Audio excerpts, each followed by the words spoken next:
Avant que la vidéo commence, je voulais juste vous informer que j'ai créé un compte Instagram sur lequel je poste des anecdotes, des citations ou des petites news sur Saint Seiya. Donc si vous voulez un petit peu plus de contenu sur l'œuvre, n'hésitez pas à vous abonner au compte. Le lien sera dans la description. Et sur ce, bonne vidéo. Yo tout le monde, c'est Kazeyer. Parmi les nombreux personnages créés par Kurumada dans Saint Seiya, l'un d'eux fait figure de légende, à la fois méchant et allié, rival et compagnon, à la fois solitaire et fraternel. Je parle bien sûr de celui que l'on considère comme le plus puissant de tous les chevaliers de bronze, Ikki du Phénix. Dans cette vidéo, je vais vous montrer pourquoi, selon moi, Ikki est bel et bien le plus puissant de tous les chevaliers de bronze.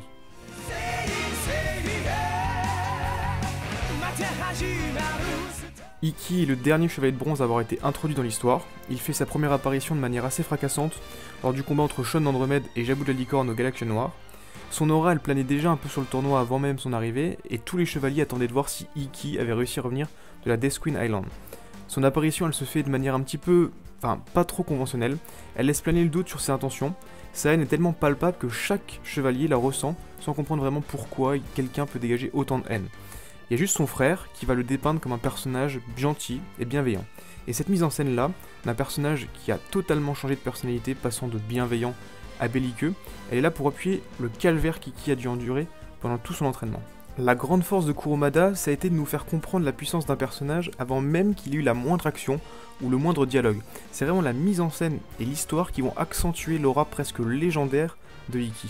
Plus que présenter le personnage, l'arrivée de Ikki, elle amorce le début de l'arc des Black Saints. Et surtout aussi, elle lance véritablement l'histoire avec ses révélations importantes comme l'existence des dieux, la déesse Athéna, le rôle des bronzes, et aussi les liens fraternels qui unissent tous les bronzes. Souvent critiqué comme une histoire assez plate et sans originalité, cet arc de Saint Seiya, ça nous montre quand même tout le talent de Kurumada qui dépeint les enjeux globaux de son œuvre tout en développant, alors plus ou moins selon les personnages, le background des héros. Et tout ça en un seul arc. Ikki, contrairement à bien d'autres antagonistes de l'œuvre, c'est un méchant qui est utile. Sans lui, l'histoire n'aurait pas du tout pris l'ampleur qu'elle a aujourd'hui. La puissance de Ikki, elle est fortement suggérée, mais elle n'est pas montrée tout de suite. C'est pour faire ressentir au lecteur la montée en puissance des personnages, mais aussi de l'histoire. Ikki, c'est un personnage puissant dans l'univers Saint Seiya, mais c'est également un personnage puissant pour le lecteur, puisque c'est à partir de Ikki que Kurumada va pouvoir développer tout le potentiel et la puissance de son œuvre.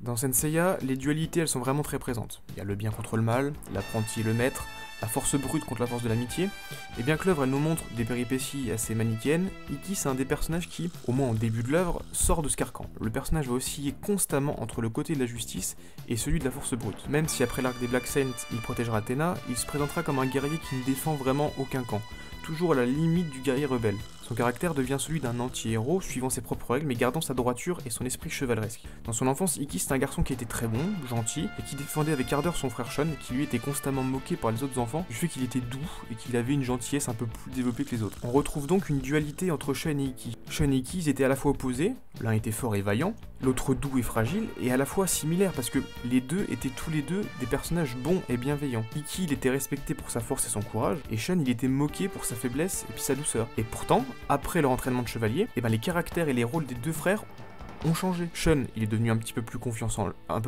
en lui, et il a transformé sa faiblesse en force. Et celui qui était moqué, il est devenu respecté comme un chevalier fort et valeureux. C'est ce qui est montré dès le début du manga avec son combat contre Jabuu. Et d'un autre côté, il y a Ikki qui lui aussi a changé, tout en restant encore une fois en dualité avec Shun. Le courage d'Ikki s'est transformé en haine, et celui qui était respecté est devenu craint de tous. Les rôles des deux frères se sont inversés en fait.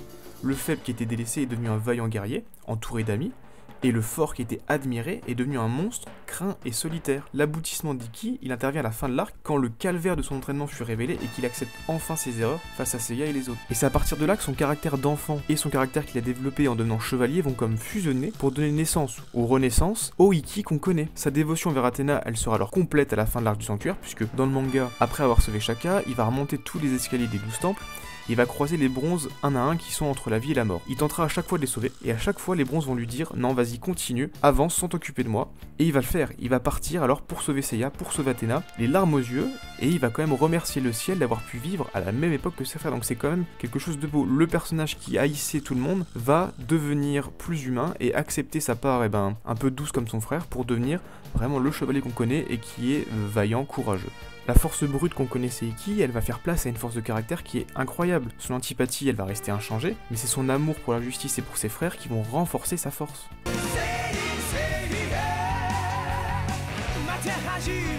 Comme on vient de le voir, Ikki c'est un des personnages les plus intéressants de l'œuvre, et c'est sûrement un des chevaliers qui a le plus souffert. Durant son entraînement, il a enduré des supplices qui seraient venus à bout de n'importe quel autre homme. Son seul réconfort, ça vient d'Esmeralda, qui est une jeune esclave de son maître Guilty, et cette fille, elle va venir soigner ses plaies tous les soirs. Et Ikki s'attache fortement à elle parce que, en plus d'être son seul réconfort, c'est elle qui lui apporte tout son amour.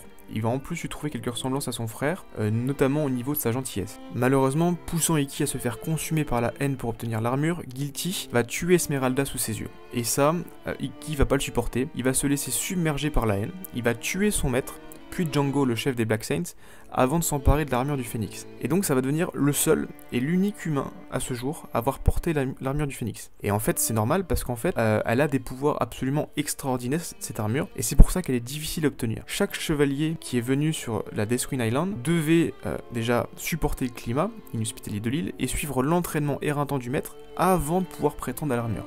C'est aussi avec cet entraînement qu'on peut jauger à quel point la force physique, mais aussi de caractère de Ikki est quand même incroyable pour avoir survécu autant de temps sur cette île et avoir encaissé autant de supplices et autant de malheurs. Mais le prix en vaut la chandelle. L'armure, elle possède des capacités d'autogénération qui sont incroyables. C'est la seule armure de tout l'ordre d'Athéna qui est virtuellement indestructible puisqu'elle peut se régénérer même si elle a été détruite sans utiliser de poussière d'étoile ni de sang de chevalier. On peut donc la considérer comme étant l'armure la plus puissante de l'ordre des chevaliers, juste après bien sûr les armures d'or et les armures divines, puisque ça reste quand même une armure de bronze et donc facilement destructible. Son armure possède une autre faculté qui fait que son porteur devient extrêmement résistant, c'est que l'armure résiste à des chaleurs extrêmes. Alors on voit surtout ça dans l'animé, mais à plusieurs reprises Ikki vient renforcer son armure au cœur d'un volcan en activité, et il subit aucune brûlure et son armure ne subit aucun dégât. Et elle possède en fait des caractéristiques qui sont plutôt incroyables pour une armure de bronze, puisque normalement les armures de bronze sont censées fondre vers 900 degrés, puisque c'est le bronze, le métal, le bronze fond à peu près à 900 degrés. Or, l'armure du Phénix, elle reste intacte, alors que le magma d'un volcan est supérieur à 1200 degrés. C'est-à-dire que l'armure de Ikki, qui est une armure de bronze, est plus résistante que toutes les autres armures en plus de pouvoir se régénérer. Il serait donc facile de conclure que le personnage ayant subi l'entraînement le plus difficile, qui a la plus grande force physique et qui porte la plus puissante des armures de bronze, soit le Bronze Saints le plus puissant. Et pourtant, il y a un autre fait qui vient encore renforcer la puissance du Chevalier du Phénix.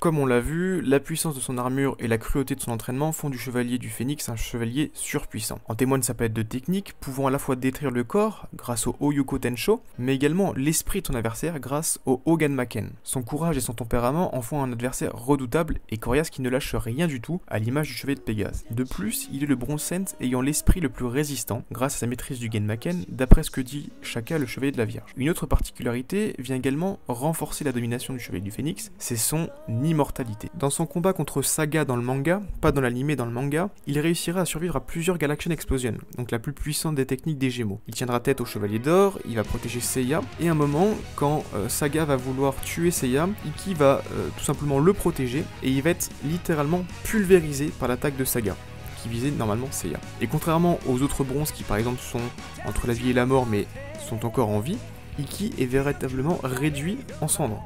Son corps n'est absolument plus présent dans la salle du Grand Pop, il a été tué, annihilé, détruit. Il sera d'ailleurs considéré comme mort par Shun et les autres chevaliers. Et pourtant, il fera son grand retour dans l'arc Poséidon pour venir en aide à Shun. Aucune explication quant à cette résurrection n'est donnée dans le manga. On ne sait pas s'il a réussi à éviter l'attaque ou s'il est revenu à la vie, mais d'après ce que disent les personnages, Ikki serait bel et bien mort. Donc, est-ce qu'il aurait acquis le pouvoir de résurrection de son armure? Peut-être. Pour l'instant, aucune information n'a jamais été donnée par Kurumada à ce sujet, en tout cas à ma connaissance. Dans tous les cas, Ikki reste, de par ses capacités, son vécu et ses convictions, le plus puissant des chevaliers de bronze. Son cosmos étant équivalent au début de l'œuvre à celui d'un chevalier d'argent. Il est le 5e héros de l'histoire, l'homme en retrait, celui sur qui on peut se reposer quand la situation devient critique. Il est le chevalier qui a vu l'enfer, qui a survécu, qui a changé, mais qui est plus fort que jamais. Il est le chevalier qui a réussi là où personne n'avait jamais réussi. Il est le phénix qui renaît de ses cendres et qui jamais ne mourra. J'espère que cette petite vidéo sur Ikki vous a plu. Si vous voulez que je parle d'un personnage en particulier dans une prochaine vidéo, n'hésitez pas à le mettre en commentaire. Et sur ce, je vous dis à la prochaine. Ciao tout le monde.